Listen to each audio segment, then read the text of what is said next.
Pada kesempatan ini kami akan mengawali dengan pertanyaan. Pertanyaan itu adalah berapa kali manusia dimatikan, berapa kali manusia mengalami kehidupan. Jadi ada yang menjawab hidup, mati, hidup. Tapi kalau begitu matinya satu kali. Ada yang menjawab hidup kemudian mati, tapi satu kali.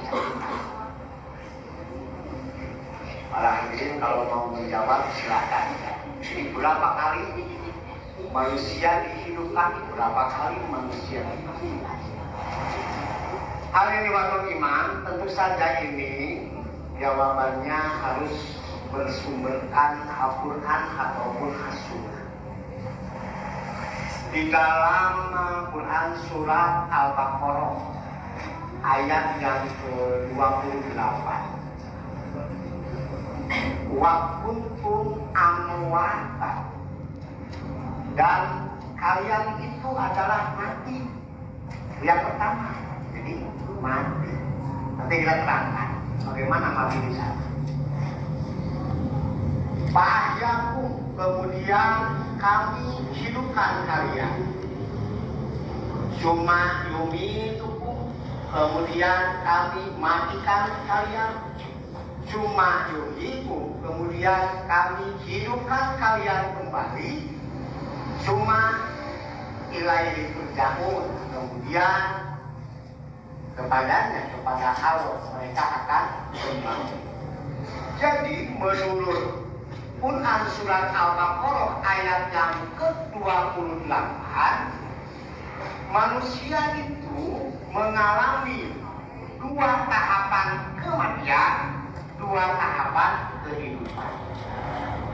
Yang pertama, kematian yang pertama itu adalah manusia itu sudah ada di dalam perut ibu, hanya belum dihidupkan. Nanti setelah 4 bulan kemudian fa'ahyakum, kemudian kami menghidupkan kalian dari sejak dalam perut. Nah, itu prosesnya, jadi mati. Setelah itu sekitar 9 bulan ibunya melahirkan di dunia, kemudian ada sebuah keterangan, maka orang tuanya yang akan menjadikan apakah dia Nasrani, Yahudi, Muslim, orang beriman lain sebagainya, itu tergantung proses nanti bagaimana pengaruh daripada lingkungan orang tuanya itu sendiri. Kemudian dimatikan lagi. Nah, setelah dimatikan dihidupkan. Oleh karena itu, kematian yang pertama adalah persiapan ketika dia mau hidup di dunia. Kemudian kehidupan yang kedua, kehidupan yang pertama setelah mati kemudian hidup, ini adalah merupakan gambaran bagaimana kehidupan yang selanjutnya yang abadi. Jadi kalau begitu kehidupan yang pertama itu hanyalah sementara, sebuah cerminan, sebuah gambaran kepala kanan cengeng, mungkin jadinya engkol gitu, pasti kakak hasilnya cengeng deh. Nah itulah. Sedangkan kehidupan yang kedua setelah mati ini abadi. Hanya ini yang dipahami oleh orang-orang muslim, oleh mereka orang-orang kafir belum tentu. Oleh karena itu, di awal surat Quran surat Al-Baqarah ayat yang ke-28 ini, pertanyaannya itu ditujukan kepada orang-orang kafir. Begitu, ya. Kaifa takfuruna billahi, bagaimana kamu menolak terhadap keterangan-keterangan atau ayat-ayat dari Allah, sedangkan manusia itu asalnya mati kemudian hidup, hidup mati kemudian hidup lagi abadi. Inilah. Jadi konsep kehidupan, peta kehidupan kalau saya analogikan sangat singkat sekali.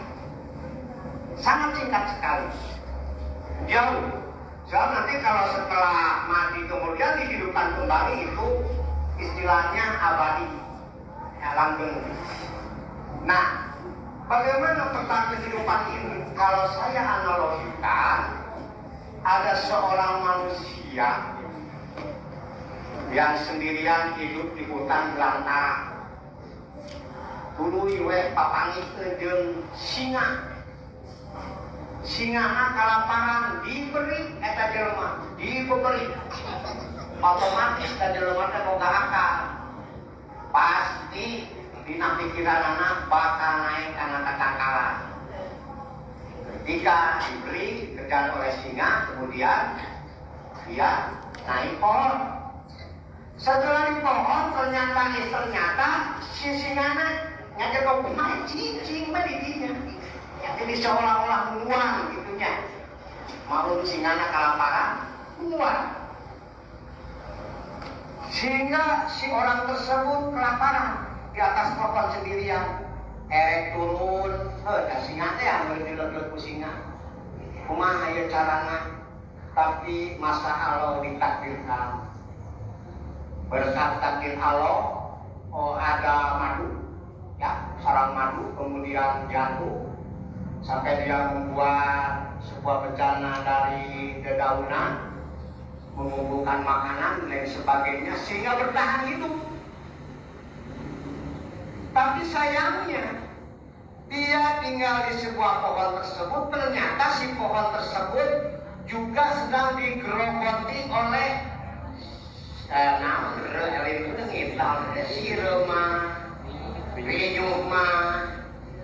kabayang lama-kelamaan bakal bokon akhirnya ngaburak deui wae.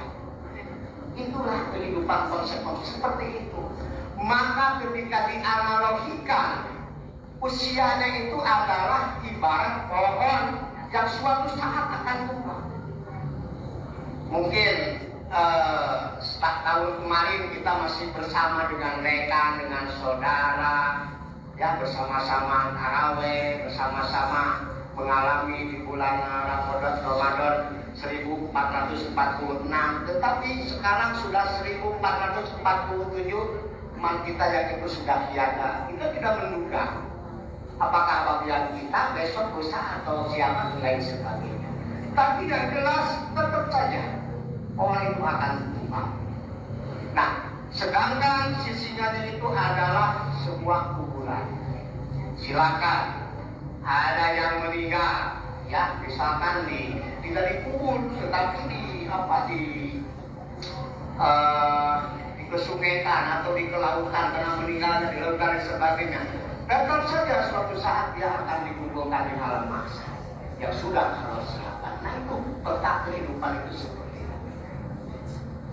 Bayangkan para hadirin ikhwatul iman, sementara banyak sekali pertanyaan-pertanyaan dalam Al-Quran yang berkaitan dengan fenomena-fenomena dan kenyataan sekarang. Negara demi negara, para sahabat, perang wae, para tentara hukum, tapi kan warga sipil, budak penting, budak sekolah, ibu-ibu hamil.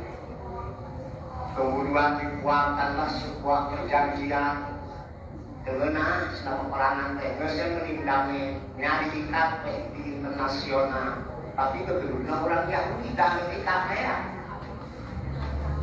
sehingga belum tentu, ya, ketika dibombardir Palestina, sengketa dengan Israel, itu warga Amerika belum tentu bahkan bisa jadi mengutuk keras, dan mungkin saja terjadi di warga kita di Indonesia. Pemerintahnya mendukung Amerika, sementara kita mendukung Palestina. Jadi bagaimana? Nah, maksud saya ini disampaikan adalah rekaman kesakti atau umur mah. Apakah kekuasaan gengsi ingin memperlihatkan senjata ataukah memperlihatkan apa? Kita tidak tahu, tidak tahu. Tetapi ironisnya ketika ketika kita membela ya sesama orang-orang mukmin di negeri Palestina, bahkan negeri kita sendiri malah membela Amerika untuk menghancurkan Palestina. Mengurang negara Indonesia si Putin lah, si Indonesia membela Amerika, orang bom si Putin lah, nanti si Putin zamannya dah kumah, kita menjadi korban. Jadi korban politik, menjadi korban demokrasi baik di negara sendiri ataupun internasional. Nah, yang menjadi pertanyaan itu yang lain kemana? Simpel sekali kehidupan manusia. Mau dikasih orang non, enggak mah. 60, 65, 70, atau yang di atas 100 tahun jarang, mungkin dulu ada di atas 100 tahun. Maka dalam kesempatan ini, ya, di bulan suci Ramadan ini mungkin menambah kepada kita sedikit membantu mereka orang-orang Muslim, orang-orang yang sama beriman, ya, sesama agama, mendoakan mereka agar mereka diberikan sebuah keselamatan atas kedoliman ya, orang-orang yang memang mungkin serakah kekuasaan. Karena di dalam bulan suci Ramadan ini tentu saja ada sebuah penilaian dari Allah yang sangat berbeda ketika berdoa, beda dengan bulan-bulan biasa, beda dengan hari-hari biasa. Karena di bulan Ramadan itu bulan yang sangat spesial. Hari waktu iman mungkin itu saja yang dapat saya sampaikan pada kesempatan ini. Banyak salahnya itu datangnya dari saya sendiri dan benarnya dari Allah dan Rasulnya atau dari Tuhan dan Rasulnya. Aku walihada wa astagfirullah wa lakum. Rabbana atina fid dunya hasanah wa fil akhirati hasanah wa qina adzabannar. Muslim, orang beriman lain sebagainya itu tergantung proses nanti bagaimana pengaruh daripada lingkungan orang tuanya itu sendiri. Kemudian dimatikan lagi. Nah, setelah dimatikan dihidupkan. Oleh karena itu, kematian yang pertama adalah persiapan ketika dia mau hidup di dunia. Kemudian kehidupan yang kedua, ya kehidupan yang pertama setelah mati kemudian hidup, ini adalah merupakan gambaran bagaimana kehidupan yang selanjutnya yang abadi. Jadi kalau begitu kehidupan yang pertama itu hanyalah sementara, sebuah cerminan, sebuah gambaran kepala kanan cengeng, mungkin jadinya mengkol, itu pasti bakal hasilnya cengeng deh. Nah itulah. Sedangkan kehidupan yang kedua setelah mati ini apa?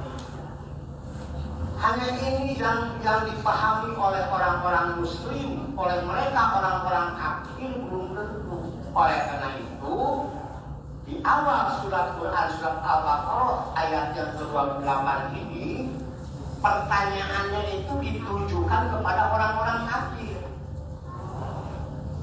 Begitu, ya. Kaifa takfuruna billahi? Bagaimana kamu menolak terhadap keterangan-keterangan atau ayat-ayat dari Allah?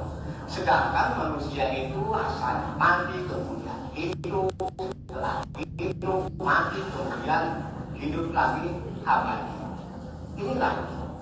Jadi konsep kehidupan, peta kehidupan kalau saya analogikan sangat singkat sekali. Sangat singkat sekali. Jauh. Soal nanti kalau setelah mati kemudian dihidupkan kembali itu istilahnya abadi, ya, langgeng. Nah, bagaimana peta kehidupan ini? Kalau saya analogikan, ada seorang manusia yang sendirian hidup di hutan belantara. Dulu iwe papangih jeung singa. Singana kalaparan diberi eta jelema, diberi otomatis eta jelema teh boga akal. Pasti dina pikiran anak bakal naik karena ketangkalan.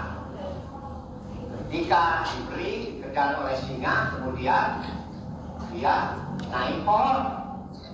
Setelah di pohon ternyata si singana ngajak kau main cicing mah didinya. Jadi seolah-olah muang gitunya. Maupun singana kalaparan muang. Sehingga si orang tersebut kelaparan di atas pohon sendirian. Erek turun, singa teh anu dileget ku singa. Kumaha ieu carana? Tapi masa Allah ditakdirkan. Berkat takdir Allah, ada madu, ya, sarang madu, kemudian jatuh sampai dia membuat sebuah bencana dari dedaunan, mengumpulkan makanan dan sebagainya sehingga bertahan hidup.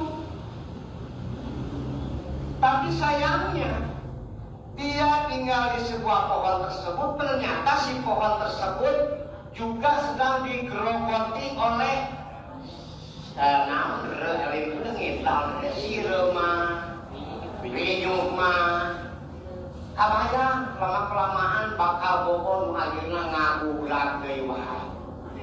Itulah kehidupan konsep-konsep seperti itu. Maka ketika dianalogikan, usianya itu adalah ibarat pohon yang suatu saat akan tumbang. Mungkin tahun kemarin kita masih bersama dengan rekan, dengan saudara, ya bersama-sama tarawih, bersama-sama mengalami di bulan Ramadan 1446, tetapi sekarang sudah 1447. Mal kita yang